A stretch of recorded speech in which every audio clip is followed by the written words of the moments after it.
Hello student. तो स्वागत है आपका हमारे बायोलॉजी क्लास में। तो आज हम नीट का रिवीजन करने वाले हैं रेस्पिरेटरी ऑर्गन के साथ। तो सबसे पहले हम इसको यहाँ पर देखते हैं कि रेस्पिरेटरी ऑर्गन कौन कौन से होते हैं। तो अर्थवर्म में होता है स्किन, फिश में होता है गिल, और इंसेक्ट में कीड़े जो होता है उसमें ट्रेकिया होता है। फ्रॉग में स्किन और लिंग्स के दोनों के साथ अपन रेस्पिरेशन करते हैं। और ह्यूमन में होता है अपना लंग्स, ठीक है। ह्यूमन बॉडी यानी अपना शरीर के अंदर हम यहाँ पर लंग्स का उपयोग करते हैं अपनी सांस लेने के लिए। तो ह्यूमन रेस्पिरेटरी सिस्टम देखते हैं। सबसे पहले इसके सारे ऑर्गन होते हैं nose, pharynx, larynx, trachea, bronchi, bronchioles और लंग्स और एल्वेलाई, ठीक है। तो आपको यहाँ पर डायग्राम दिख रहा होगा। यहाँ पर ये ट्रेकिया और यहाँ पर दो लंग्स पाए जाते हैं जिनके अंदर एल्वेलाई छोटे छोटे और यहाँ पर ब्रोंकाई पाई जाती है, ठीक है। उसके बाद अपन देखते हैं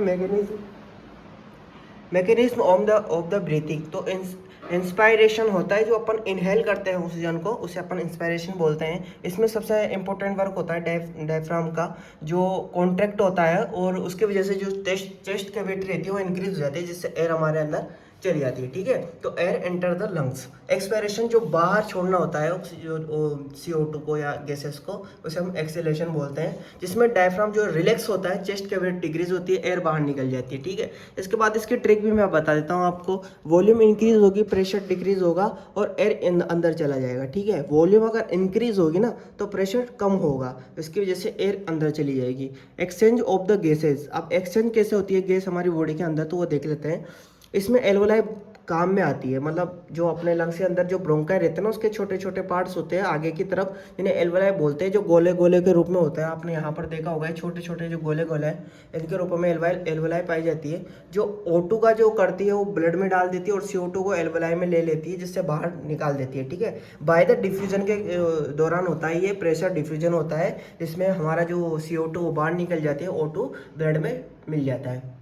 इसके बाद ट्रांसपोर्ट ऑफ द गैसेस देखते हैं, जिसमें ऑक्सीजन का ट्रांसपोर्ट होता है, जो 97% जो होता है वो हीमोग्लोबिन के थ्रू होता है, जिसे अपन हीमोग्लोबिन बोलते हैं। और 3% जो होता है वो प्लाज्मा के थ्रू होता है, ठीक है।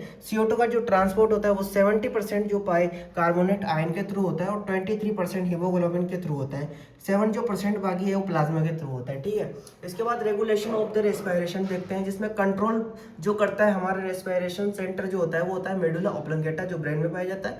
CO2 लेवल कंट्रोल ब्रीथिंग के द्वारा होती है। अगर CO2 इंक्रीज होगी तो ब्रीथिंग भी अपनी इंक्रीज हो जाएगी। अगर बॉडी के अंदर CO2 इंक्रीज होगी तो बॉडी को लगेगा CO2 की हमें नीड है, तो हमें ब्रीथिंग बढ़ानी पड़ेगी, तो उस वजह से ब्रीथिंग इंक्रीज हो जाती है। इसके बाद रेस्पिरेटरी वॉल्यूम देख लेते हैं, कुछ टर्म देख लेते हैं छोटी सी। इसके VC होता है अपना vital capacity, total usable of air, जो अपन इनहेल करते हैं एक्सपायर करते हैं, वो टोटल जो एयर होती है उसको अपन VC बोलते हैं। IR भी बोलते हैं इंस्पायरेटरी लेने वाली को, ER भी बोलते हैं एक्सपायरेटरी छोड़ने वाली को, और R भी बोलते हैं रेजिडुअल बची हुई, और टोटल TB को बोलते हैं अपन टाइडल वॉल्यूम, जो 500 ml होती है, ठीक है। इसके बाद है रेस्पिरेटरी डिसऑर्डर कौन कौन से होते हैं। अस्थमा होता है, जो मेनली सब में पाया जाता है, जिसे एलर्जी और इन्फ्लामेशन के थ्रू होता है, जिसमें ब्रोंकाई नेरो हो जाती है, जिस वजह से डिफिकल्टी होती है ब्रीथिंग करने में, ठीक है। और एम्पाइसीमा होता है, जिसमें एल्वेलाई डैमेज हो जाती है और इसकी वजह से जो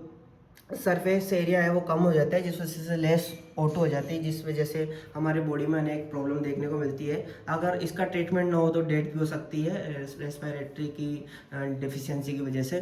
तो ये था हमारा छोटा सा चैप्टर, नीट के अकॉर्डिंग बहुत ही इंपॉर्टेंट जो टॉपिक थे वो बताए गए यहाँ पर, तो ज़रूर से इन्हें पढ़ें। और अगर वीडियो अच्छी लगी हो तो लाइक करें, सब्सक्राइब करें, और जल्दी मिलते हैं अगली वीडियो में। धन्यवाद।